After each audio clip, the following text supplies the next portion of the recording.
Welcome back to another episode of the Two Balls, One Basket podcast, a podcast of the Playbook Sports Network. Make sure to follow us on Twitter at PlaybookSN and to visit our website, playbooksn.com. We are pumping content every single day.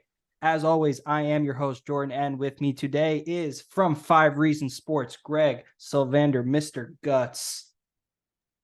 What's up? I'm glad to be here. I believe this is either my second or my third time on the show, if I remember correctly. Yeah, I think it's your second Time on the show. Happy to be back. And for our visual audience, yes, I got the Guts hat on now. So yes, I'm Mr. Guts for this episode for sure. What's up, everybody? And what's up, Jordan? Thank you for having me. All right, Greg. So we're just going to talk some Heat because that's what most of our lives revolve around. This is true. I want to start off with something that's pretty important. Bam Adebayo's injury. We saw today that apparently it could be an extended period of time. Have you heard anything? Because I know he was out with it, then he played, then he was out with it, then he played, then he left. Yeah. It's clearly nagging him. For sure. And so there's good news and bad news. The good news is that it's not anything that's going to hamper him long term, at least unless something's re-aggravated. Obviously, I'm not a fortune teller, but like as it stands now, as I understand it, as I've been told, it's not going to hamper him long term. But what this is very much a team that knows that they ain't going nowhere if Bam is not right. So they're going to be super careful about this. And if that means that like fans have to moan and groan through a several week stretch, although I'm totally speculating on that number, it could be several just days. It doesn't have to be weeks, because I think it's very much how his body is responding to pain tolerance and just as tender as you can be from, repeatedly getting hit or falling in the same area. As Spoelstra said, how is it that a guy like Bam can fall in the same spot or get hit in the same spot multiple times? Well, he has. So they're just going to be careful. So like fans should just expect them to not have Bam out there, which is concerning for its own reasons. We could talk about that, but it's not something that's going to derail the season as I understand it today. So that's the good news. It's also good that we don't have very many games this week. Good call. So that's a plus. But yeah, I mean, I'll be cautious with Bam. Listen, if I have to go 3 weeks without Bam to have Bam for the rest of the season, I'm fine with that, because we saw that. Who cares if here an 8th seed? We're going to the finals. Who cares? Right? They have a shot at least. So like, even for us to be objective, and I always got my Homer hat on, so it's all good, but like they're going to have a shot. You're right. So like whether they're 7 or they're 6 or they're 8, I think getting out that play-in scenario would be nice for all of our blood pressure. But you're totally right. So they're going to be careful. They would be just as careful with Jimmy, but it just happens to be Bam. Unfortunately, the part that's compounding this, Jordan, is that Haywood Highsmith being out also. Yep. When you got Bam and Haywood out at the same time, like you talk about the teeth and the heart and the soul and the nails holding together the defense, it's those guys, you know what I'm saying? So now they got to kind of redefine how they're going to approach defense. Are they going to switch their schemes, look at it differently, etc.? That's all the stuff being evaluated now. And also who's going to start, because Haywood Highsmith started next to Orlando Robinson in the last game. Will there be no Haywood Highsmith against Toronto tomorrow night? It's funny that we bring this up, because in our playbook heat cap spaces after one of the games, the first Pacer game where we scored like madman, we're like, oh, that's not us. That's not our brand of basketball. We have to get back to defense. Well, maybe it might be time to make that our brand of basketball for a couple weeks. Amen. Yeah. It might be the only way we can keep up. You're damn right. And so the fact that they're 3rd or 4th, last time I checked, I think they're 3rd, but don't quote me on that. It's 3rd or 4th though. In 3-point shooting, God, that helps a lot.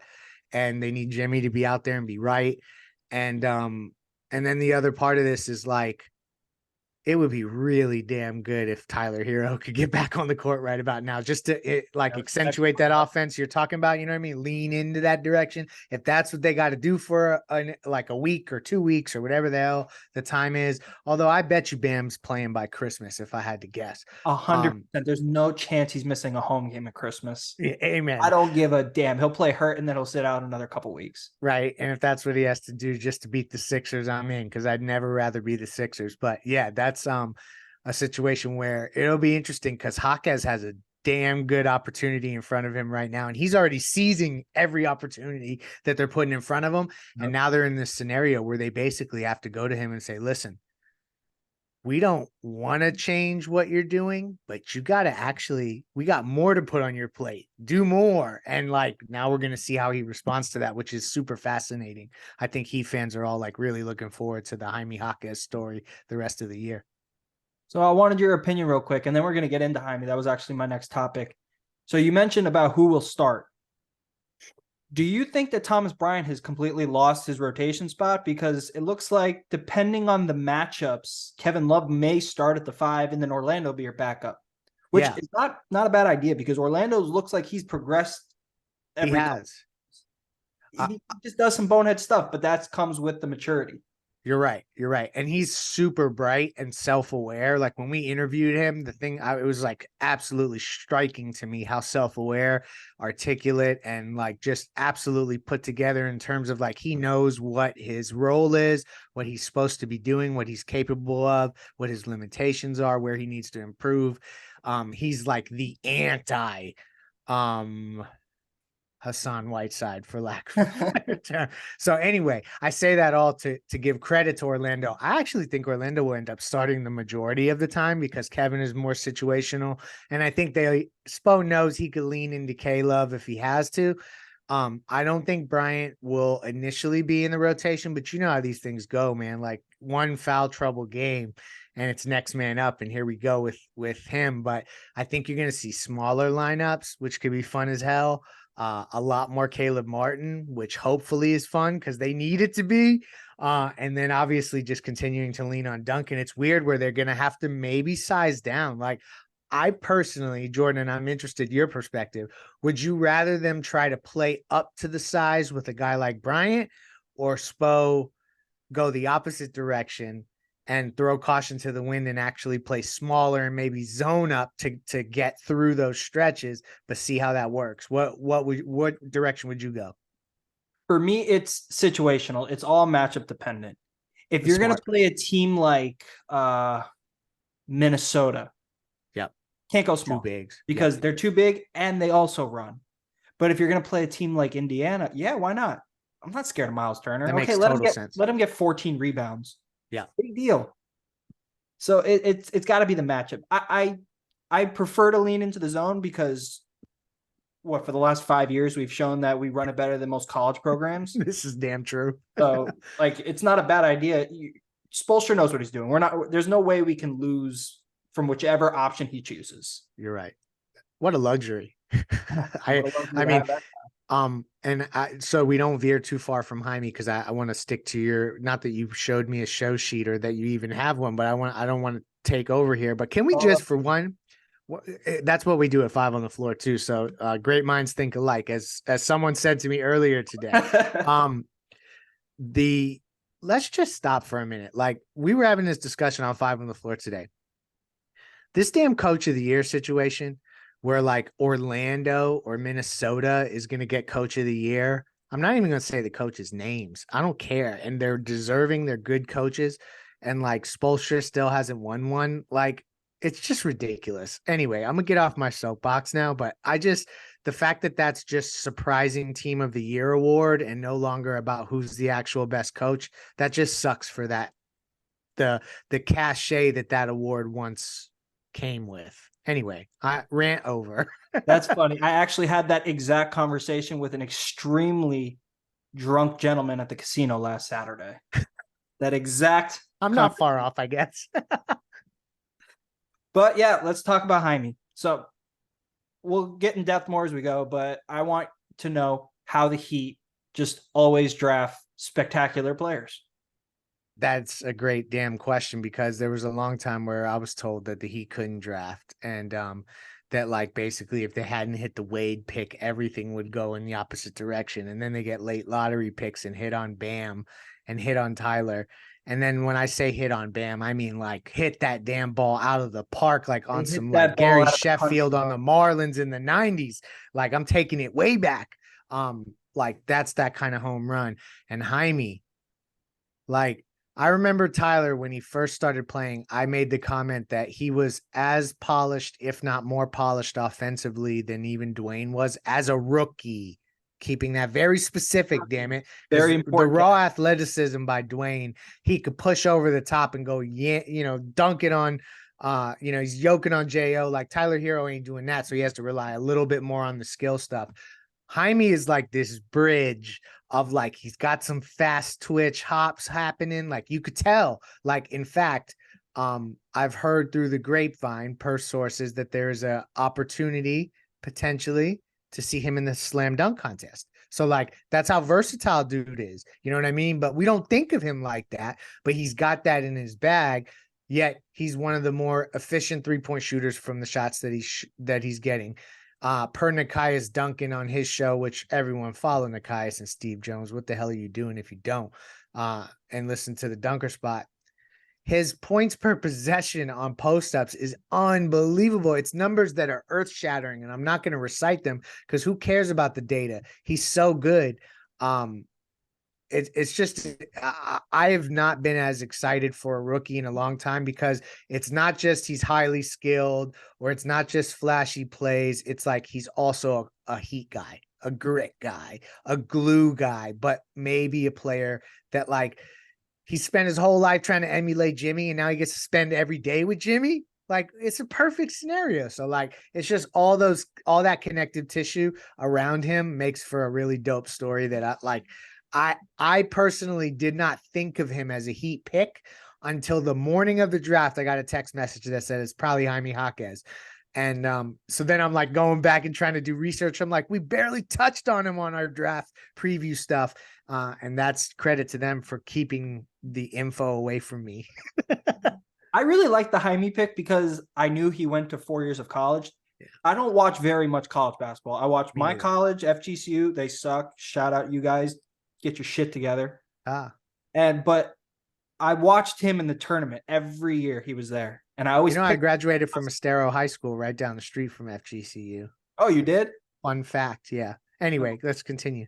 Well, I hope they're better than FGCU. We were as a basketball team anyway. Anyway. The 4 years for college solidified it for me. And I saw a tweet on Twitter I think maybe 2 days ago, and I was hysterically laughing. It's like, oh, you're going to lose Jimmy Butler to 50 games of injury? Draft the Mexican version of him. Right. They're the same exact player. Ethan has said this, like, how do you extend the Jimmy window? You go get a Jimmy Butler clone. And I hadn't even thought about that. Ethan that tweeted it. Yeah. Maybe it was. Yeah. And was so like he said it too, because anything funny. he tweets, he's going to say like 900 times before he tweets it. No, I'm joking. He couldn't say his last name in under 9 minutes. It's so true. Like, I think it will not only extend the Jimmy window, but like we've talked about, like the perfect 4 next to Bam. Well, maybe it ain't a 4, but you talk about the perfect player next to Bam. To me, an undersized 4. I've seen nothing that would indicate to me that Adebayo, Jaquez Jr. is not a great pairing defensively and offensively. So like, I'm all in on all of that. I like it. I think I'm a Tyler guy. Like, I'll trade him if the upgrade is worthwhile, but I prefer to keep him because if you're asking me, a Hero, Jaquez, Bam 3 going on, like, are you kidding me? I'm in. I'm sold. I feel bad that I had to, because I'll be dead ass honest with you. Like, and I've said this before, so I'm glad I documented it, but I'll do it again. I would prefer, and I've always preferred, the idea of winning the title with Jimmy, Tyler, and Bam. Like, that's like, when they, like, it's just meant to be. Like, I want it to be meant to be. And so this whole summer, when like, I knew that if they got Dame, it would have had to involve Tyler. And then there was like a brief moment where there was a little bit of murmurs of maybe we could pull this off without Tyler. And it was complete misdirection. In hindsight, I now see that. Like it felt dirty to have to put Tyler in those rumors. You just knew that it was that mechanically that's how it was going to happen. But ultimately, everything happens for a reason. I'm a firm believer of that. And so I want him back out there. I'm with you about the build. I just hope that what they do is flank Tyler with the right type of guy next to him in the backcourt so that he can focus on what he's good at, and like don't put another undersized guard next to him. That's kind of, I guess, where I'm landing on what the next build looks like.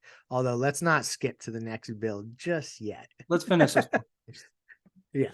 If only Tyler could stop going to concert with Jack Harlow and come win me a championship. All right, so the next player we're going to talk about is Duncan Robinson. And this one is very serious.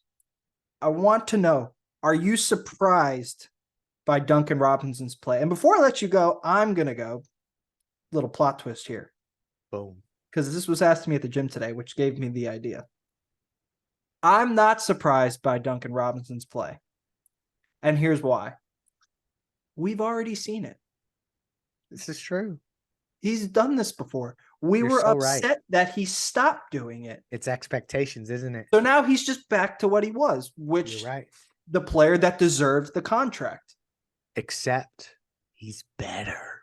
He's because he's doing all kinds of stuff that he didn't do before in terms of like shots in the paint, cutting to the basket, dribbling with the ball, being able to make moves and make reads, taking a couple dribbles and not losing it, or like fouling extensively. These are very small details that he's really shored up. I was walking in the tunnel in Charlotte. I was just Duncan and I walking down the tunnel, and I turned to him and said, "Hey, Duncan." And he turned around and I said, "You know, you've tripled your drives per game so far this year." And that was at the time. And he was like, "I didn't know that exactly. No." And I said, "Yeah, that's a pretty interesting stat." And he turned around to me and said, "It's not by accident." And so I just think the fact that it's so intentional, I was really tough on Duncan when he got that money, and I knew that Spo pounded the table and said, "Keep this guy. He is the engine of an offense." And I went the other, I mean, y'all know I'm well documented. I was like, trade Duncan, put a pick with Duncan to get rid of him. Now I've canvassed the league, Jordan. I don't know that I would deal him. Like, obviously you could find the trade that everyone has a price, right? But like, he's such a glue to what they're doing that like I have landed in a place where Greg Sylvander does not want to trade Duncan Robinson. Yes, that's where I'm at today. He is I'm not going to go as far as to say a lifer, but almost a lifer. Yeah, I mean, I thought at the time it didn't necessarily have to be with the Miami Heat, but Duncan deserved a nice size contract. He was an elite shooter.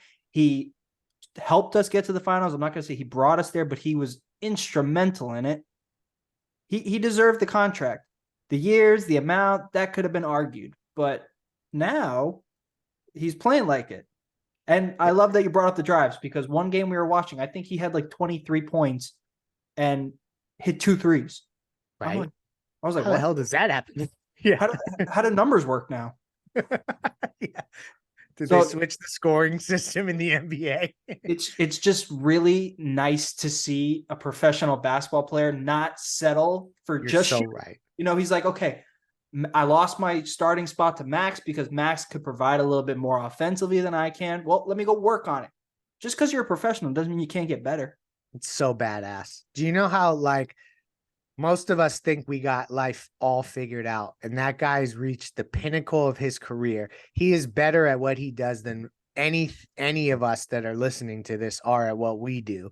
And yet he went in the lab and got better. Like, that's super dope and commendable by him. Not every player does that and has the resilience to come back. Like, most dudes, when they got benched in that whole Max Strus situation where Duncan was pushed back to the bench and then kind of almost like out of the rotation for a while, most guys would have checked out and been like, instead of I'm going to go back into the lab, let me look for my next situation where what I'm doing now will work for the next situation. Mm-hmm. He's like, no. I'm going to look inward. Like, that takes a special quality, in my opinion. And so my opinion, I was wrong about Duncan Robinson. And like, fortunately for the Heat lately, but unfortunately for me, Kyle Lowry may be the next guy that I have to apologize for, because he's been playing good the last couple of weeks. Well, the next topic's not Kyle Lowry per se, but it's about the point guard position. Yeah. We're pretty thin there. Josh Really. Richardson's not a point guard. Hell no. Tyler Hero can play point guard, but he's not a point guard either. And I don't technically think it's fair to make him Agree. play point guard because Agree. he's such a gifted scorer and it just takes away the best element of his game. It's like you don't tell Jimmy, go sit in the corner and shoot. You're so true. I could not agree with you more. So what I'm going to ask is, when we get to the deadline, do you think the Heat are going to look for a point guard or a backup big? Point guard for sure. And I think this is where they're going to have an interesting scenario.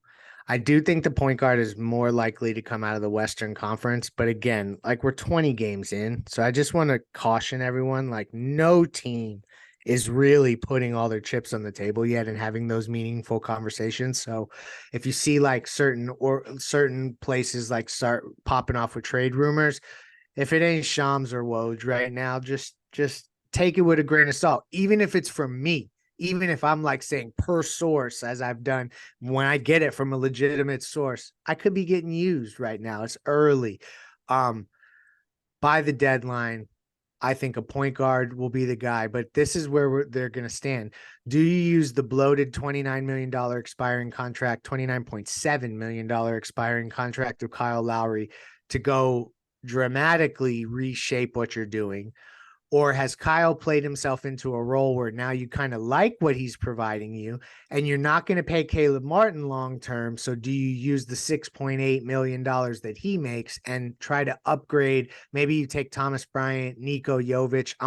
That's a theoretical trade package to get to an $11 million ish player to get a real starting point guard. That's the question mark that they'll have to answer before the deadline. I do think that they're going to make an upgrade, and I do think that they're also going to have to think about what decision they're going to make with Caleb, because if he's just going to walk, I think they can flip him to a team that not only wants to just get an asset, but also that wants to win this season. So it could be an interesting little game there. And they're usually not the team that sells a player ever. That's not their style.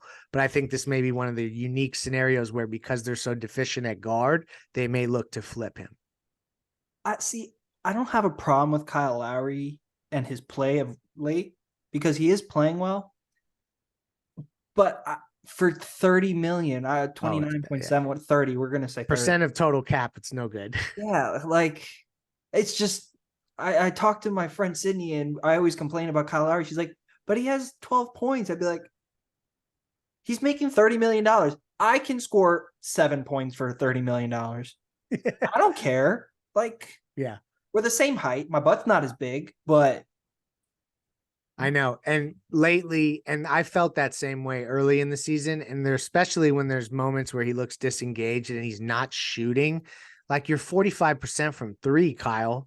Shoot the damn ball when you're one open. of the best 3-point shooters in history. We need you to shoot. And yes, you're right. Like career 3-pointers. He's like high as hell on the list. He may be in the top 10. I think he's 8. Oh yeah, you're probably right. And I mean, well, who am I to doubt you? So like, I just wish he would lean into that more. And if they get the Kyle that they've got in the last, let's say 14 days or so, and today is December 5th, then that's a different story. And I don't know as if I'm as willing to just take his 29 million and just get anything. I'm using air quotes. We need you got that'll help. That really makes sense. You know what I mean? Like that's the deal. And so when people are throwing shit in the trade machine, I don't know if I'm allowed to curse, so I won't do it again.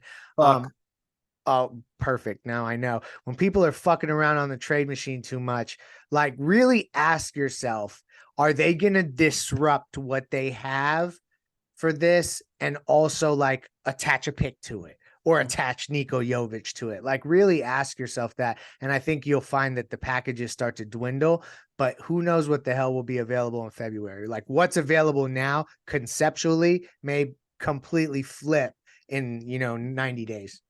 That's the fun part. I feel like the part that everybody forgets to realize is the picks. People on the trade machine, they're so easy to give these picks away. Pat Riley knows what he does with these picks. He either trades them for players that help, or you end up with Jaime Jaquez. You're right. Like, no lose. Come on. It doesn't matter how late the pick is, unless it's Precious Achiuwa. Yeah. They should have took Maxey, but you know what? Like that was one of the rare moments where they drafted for need, I feel like. And they've almost drafted for need before. And whenever they do that, it doesn't work out. They should always just take BPA, baby. And that was not precious at that time. But they thought they had another guy, either if he wasn't the perfect four next to Bam, the non-Bam minutes were solved. And then obviously the Kyle transaction just transcended all of that thinking.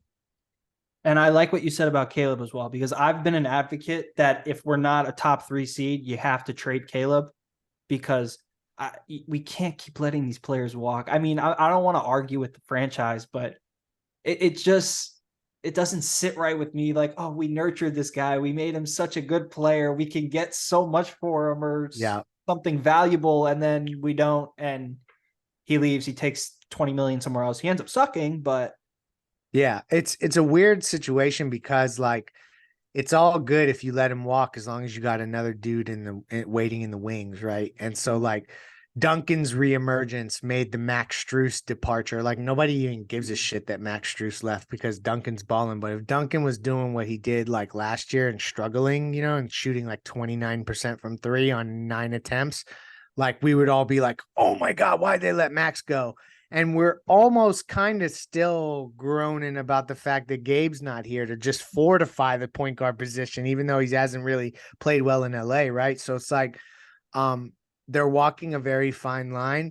Caleb is one of the unique scenarios where I think his Eastern Conference Finals showing really helped. I hope he can regain enough value to be that type of asset for them, because I know over the course of the summer, they were offered functional stuff for Caleb and they didn't want to do anything.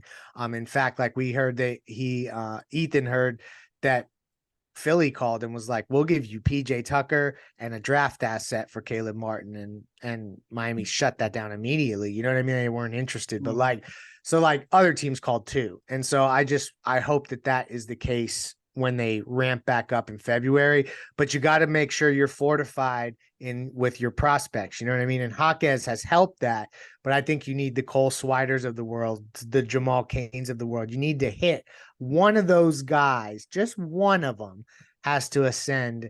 Maybe it's Orlando Robinson, ascend. And then like you go back to the pool, bring a couple more of them in, build them up, let them go get their big mid-level contract from whatever team. And then you hope that you keep fortifying it. But if you don't have that farm system going, really is what it is, that's where it gets tricky. So I'm with you though. Caleb is the unique circumstance where shout out to Hot Take Harry, because I've known him, as long as Twitter's been around.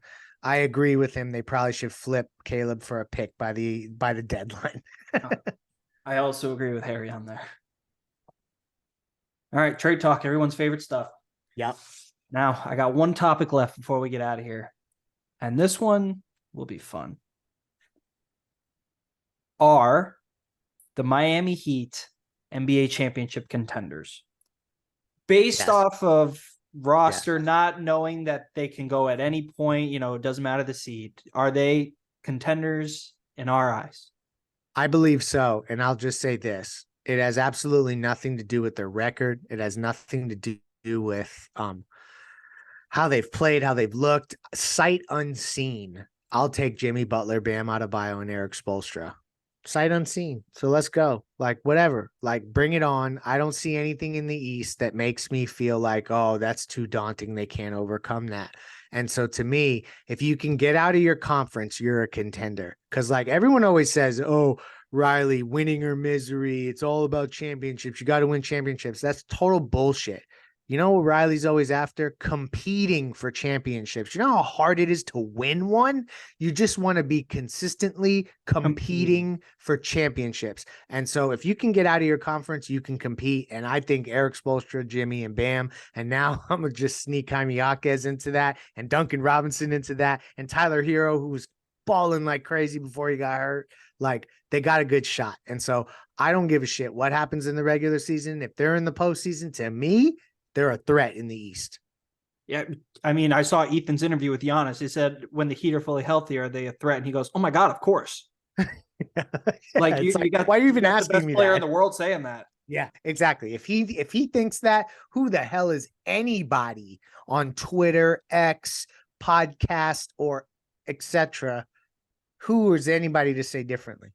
If Spoelstra and Giannis, then everyone else has to shut up. I also agree with you. I think the Heat are championship contenders. The only team in the East that I'm not going to say scares me, but there's always got to be some worry, is the Boston Celtics. And God, I'm shivering by saying that. I fucking hate the Boston Celtics. Yeah. But we just played Milwaukee without Jimmy and Tyler, and we should have won that game. That was a bullshit Spoelstra tech, which should not have been given to him. That sealed the game. You're right. It looks like Bam finally is waking up for that Brook Lopez. He's like, please put that tall, lanky, elephant white guy on me. Yeah, bring that drop coverage. Drop killer. Yep. I'm not afraid of Milwaukee because also the defensive stuff. You're right. It's Boston. And I would say that there's also some situational stuff. Early on in the show, you talked about like it was Thomas Bryant. You mentioned how things are matchup dependent. I think Miami's path matters a lot. Like it, and people probably will go against me here, but like what I don't want them to do is like stack themselves up where they got to go what they did last year and repeat it. Cause you're not going to do that 2 years in a row where you like barely escape the play in as an 8 seed or really a 9 seed. And then you get all the way through the postseason. So set yourself up for success. I hope that they're at least in the top 5 in that 4 or 5 matchup at the least. That would be what the bare minimum is kind of what I'm hoping for, just to make the path easier. That's kind of what I'm getting at. I agree. All right. That's all I got. Thank you for having me. This is always fun, man. We just like chop it up and next thing you know, 30 minutes have passed. That was fun, right?